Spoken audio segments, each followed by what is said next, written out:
중부지방의 기록적인 폭우로 차량 침수 피해가 속출한 가운데 전기차의 안전성 논란도 재점화가 됐습니다. 빗속에 전기차를 운행해도 괜찮은지, 또 침수로 피해를 입었다면 어떻게 보상받을 수 있는지 권용주 국민대 자동차 운송 디자인학과 겸임 교수 모시고 자세한 이야기 들어보겠습니다.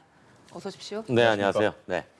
네, 지난 이틀 동안 침수된 차량만 7,000대를 넘어섰습니다. 네네. 일단 침수된 차가 갓길로 옮겨지거나 보험사를 통해서 이송이 됐다면 그 다음에 차 주인들은 어떤 일을 해야 됩니까? 막막할 것 같거든요. 일단은 견인돼서 갓길로 이동이 되고 무언가 조치가 됐다면 할 수 있는 방법은 기다리는 방법밖에 없죠. 그리고 본인의 차가 실제로 보상을 받을 수 있는지 개인적으로 확인을 좀 해야 될 거고, 만약에 이제 그 견인을 하지 않고 또는 수리를 하지 않고 조금 운행이라도 된다, 그러면 이제 완전히 자연 건조로 건조를 좀 시켜야 되는데, 이제 그게 개인들이 일일이 하기 쉽지 않죠. 그래서 최근에 보면 침수 이후에 정비센터에 차들이 엄청나게 몰리는 거를 확인할 수 있거든요. 네. 그래서 결국은 이제 정비센터를 가서 한번 점검을 받는 것이 가장 좋은 거죠.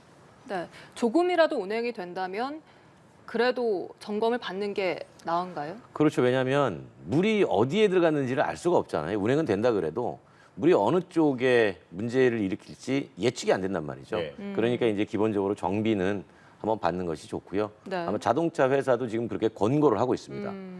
그래서 지금 각사가 오늘 내놓은 자료들을 보니까 네. 침수 피해를 입었을 경우에는 정비에 대해서 최대 70%까지 점검 할인율을 해주겠다, 그렇게 나오고 있으니까 이제 해당 제조사에다 문의를 해보시면 조치를 받을 수 있을 겁니다. 근데 네. 침수가 어느 정도까지 됐느냐, 완전 침수냐 아니냐에 따라서 또 다른 것 같더라고요.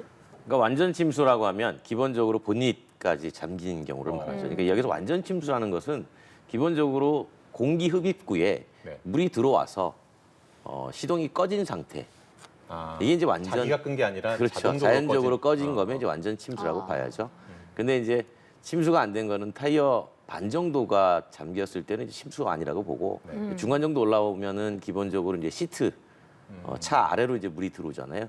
그것도 이제 침수로 해당이 되는 거죠. 다만 여기서 우리가 이제 흔히 얘기할 때 침수 피해는 네. 이제 완전 침수를 얘기하는 거고요. 아. 거기에 따라가서 보험사가 보상을 해주냐 마냐 결정하게 되는 거죠. 네. 폐차를 해야 된다 이런 얘기도 있던데요.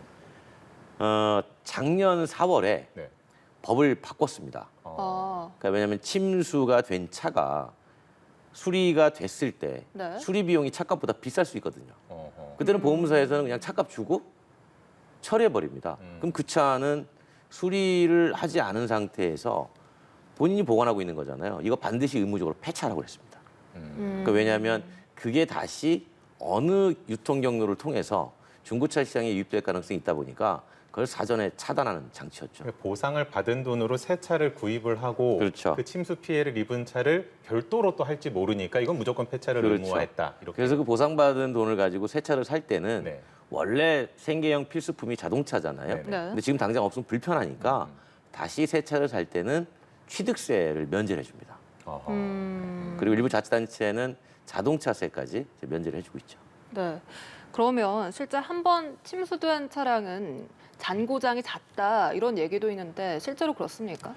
실제로 이제 그렇게 느끼는 분들이 꽤 많죠. 그리고 경험담도 많이 올라오고. 네. 그 왜 그러냐면 제가 앞서 말씀드린 것처럼 물이 어디에 들어가 있는지를 알 수가 없는 거죠. 본인이 건조시켰다고 열심히 수리를 했는데 어딘가에 수분이 남아 있을 수 있거든요. 근데 자동차가 요즘 잘 아시겠지만 대부분 전자장치에 의해서 그렇죠. 구동이 된단 말이죠. 그러니까 엔진 자체는 멀쩡할 것 같은데 엔진에다가 연료를 분사하는 장치 쪽에서 무언가 얘도 괜찮은데 이상이 있다.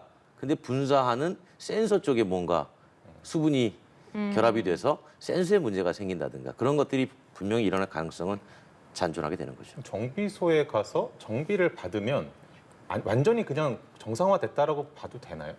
정상화를 최대한 시키는 거죠. 최대한. 예, 하지만 이제 정비에서도 그거를 완전히 하려면 완전 분해해서 그러니까요. 다 해야 되는데 그 작업이 쉽지가 않죠. 그래서 일단 굴러갈 수 있을 정도만큼의 정비를 해주는 거고요. 그 이후에는 이제 뭔가 고장이 발생하면 다시 진단해서 또 원인을 찾아서 해결하고 이제 그런 과정을 거치다 보니까 한번 물에 빠지면 힘들구나 이런 생각을 하게 되는 거죠. 그러면은 그때 보험에서 보상을 받을 때 네네. 처음에 어느 정도 굴러가도록 그 수리를 한 거는 보상을 받을 테고 그 이후에 다니다가 또 고장이 나면 그건 보상을 받을 수 있나요? 그거는 이제 보상받기가 좀 어렵습니다. 어. 네, 왜냐하면 이제 침수에 대해서 보상을 해주는 것이고 네. 운행에 대해서는 보상을 해주는 게 아니기 때문에 이제 침수 자체의 피해에 대해서만 보상을 하게 돼 있죠. 그러면 정비소에서 차량 점검을 받을 때 특별히 좀 주의해서 봐야 될 점이 있을까요? 그 어떻게 보면은 차주 입장에서는 정비소에서 정비를 할 때 현실적으로 이런 얘기 드리거든요. 우리가 할 수 있는 게 뭐가 있을까? 왜냐하면 이제 정비 전문가가 네. 정비를 해주시니까. 그렇죠. 다만 이제 할 수 있는 건 그런 거겠죠. 정비를 받을 때 혹시 A라는 정비 업체가 있고 네. B라는 정비 업체가 있을 때 네. 가격이 좀 다르지 않을까? 그렇죠. 그러니까 가격 정도 비교해 볼 수 있는 수준? 그 정도 외에는 우리가 뭐 직접 가서 본다고 해서 물이 어디서 빠지는지 뭐 확인할 길이 없고 그래서 그건 정비 전문가한테 맡기는 거죠. 그래서 오늘 제가 말씀드린 것처럼 각 제조사에서 네.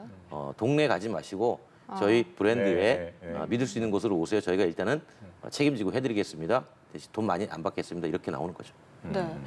실제 이번에 수억 원 호가하는 고급 외제차 침수 차량이 예. 많습니다. 보험사 입장에서 손실이 클 텐데 그럼 또 손해율이 올라가서 보험료가 오르는 것 아니냐 이런 우려가 나오거든요. 그럴 가능성이 충분히 있죠. 그런데 이제 참고로 소비자들도 알아요. 무슨 얘기냐면 손해율이 지난 코로나 봉쇄 때문에 운행이 좀 줄어가지고 손해율이 많이 떨어졌습니다. 네. 그 얘기는 뭐냐면 보험사가 보상금을 많이 안 썼다는 얘기예요. 그러니까 이미 조금 벌어놓은 게 있습니다. 근데 이걸 가지고 이번에 이거 좀 입었다고 다시 올리면 이제 여러 가지 또 의견들이 개진이 되겠죠. 그리고 이번에 그 억소리 나는 차들이 많이 네. 발생한 그 이유는 뭐냐면 그냥 기본적으로 강남에 수입 고가차가 많은 데다가 이게 침수가 될 때 네. 강남에 그 고성능 세단들이 많이 있어요.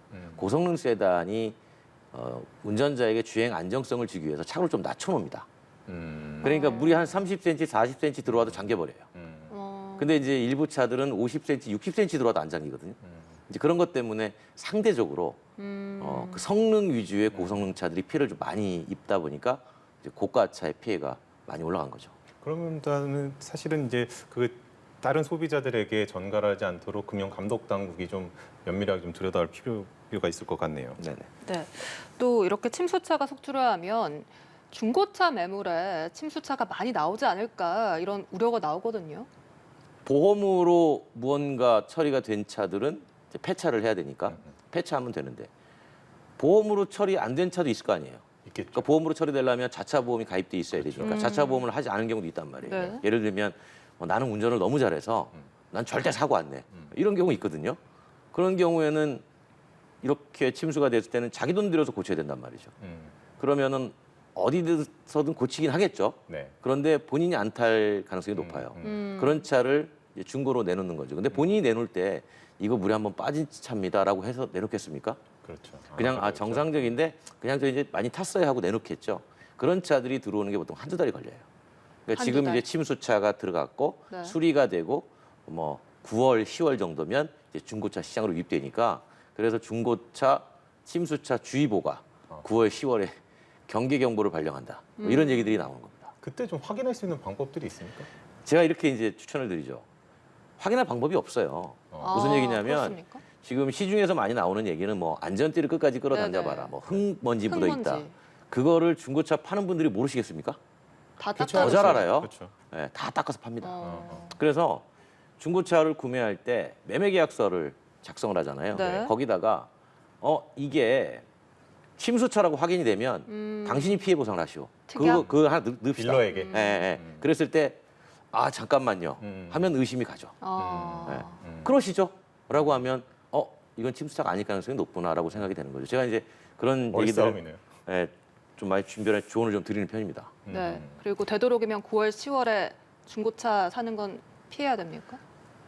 그 그렇다고 전에 뭐 피한다 그래서 네. 왜냐하면 자동차가 꼭 필요한 사람도 있을 테니까요. 침수차만 중고차로 나오는 건 아니니까. 그럼 그것도 한번 좀 여쭤보고 싶은데 그 보험 요즘은 다이렉트라고 하나요? 이런 네. 보험으로 가면서 보험료가 많이 저렴해지는데 사실은 저렴해졌다는 건 그만큼 보상이 좀 한정적이고 이런 것 같은데 이게 그런 걸 되게 많이들 이제 가입을 하고 있단 말이에요. 혹시 그런 게 가입하신 분들이 이번 이런 침수에서 보상을 좀 적게 받거나 좀 자기가 좀 부담을 해야 된다 이런 가능성도 있겠습니까? 혹시? 그 다이렉트 보험 같은 경우에는 기본적으로 사람을 거치 비대면으로 보험을 가입하는 거잖아요. 그렇죠. 그래서 사실은 사람의 비용이 들어가지 않기 때문에 저렴한 거거든요. 아. 근데 그 상품을 선택할 때는 본인이 할 수 있습니다. 네.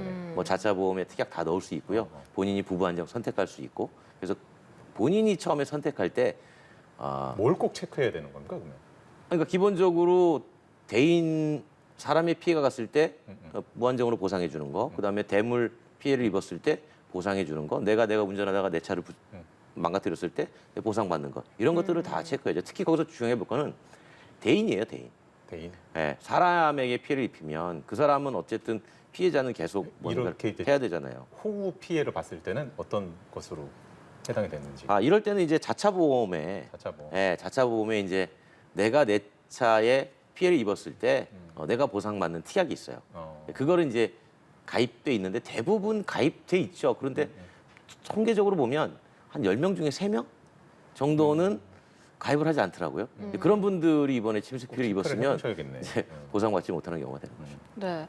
근데 오늘 또 수도권을 중심으로 밤사이에 많은 비가 네. 예정이 돼 있는데 오늘도 이렇게 밤에 운전을 하다가 좀 어떤 점을 좀 가장 주의를 해야 될까요? 밤에 운전하다가 제일 낭패가 보는 경우가 뭐냐면 호우가 많이 쏟아지면 앞에 물이 고이잖아요. 네. 그렇죠. 그 물의 깊이를 몰라요.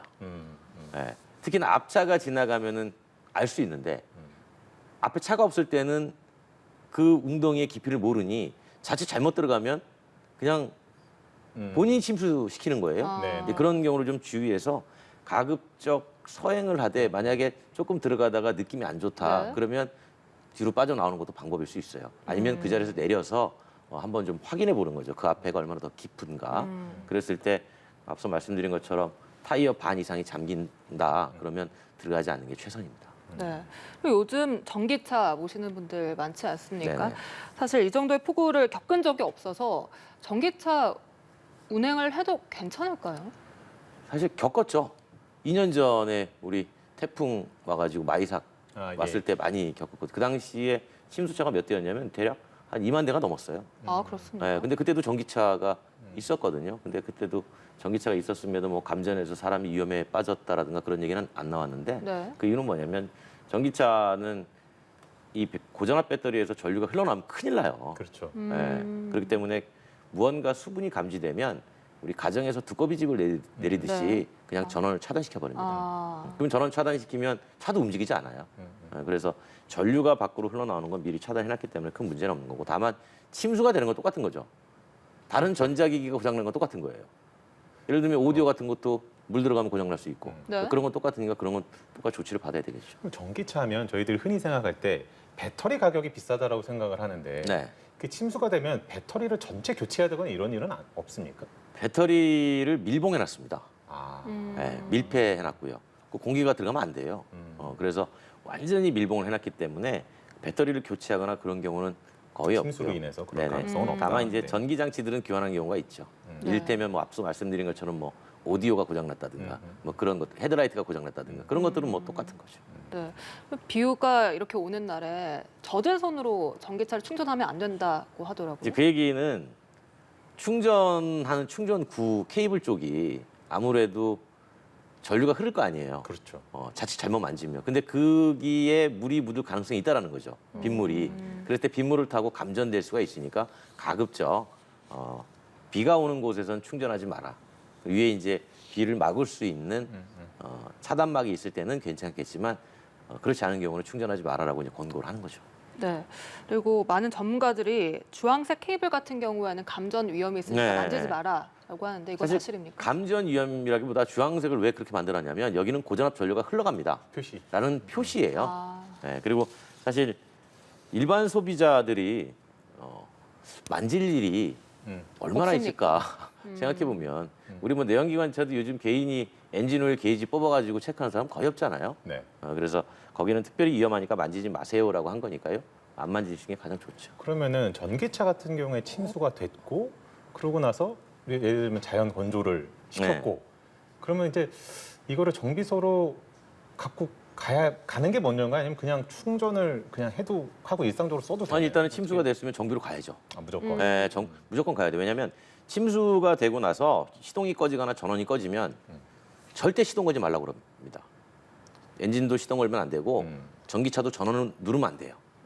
예, 동력 자체를 다 차단시켜야 되는 거죠. 그 상태에서 이제 물이 빠지면 견인해서 이동을 하고 네. 거기서 정비소로 이동해서 이제 정비하고 그다음에 이제 운행을 하시게 됩니다. 네, 오늘 밤에도 수도권에 많은 비가 예정이 돼 있으니까요. 꼭 안전 운전하시길 바라겠습니다. 지금까지 권영주 국민대 자동차 운송 디자인학과 겸임 교수와 이야기 나눠봤습니다. 오늘 말씀 고맙습니다. 네, 고맙습니다. 고생하셨습니다.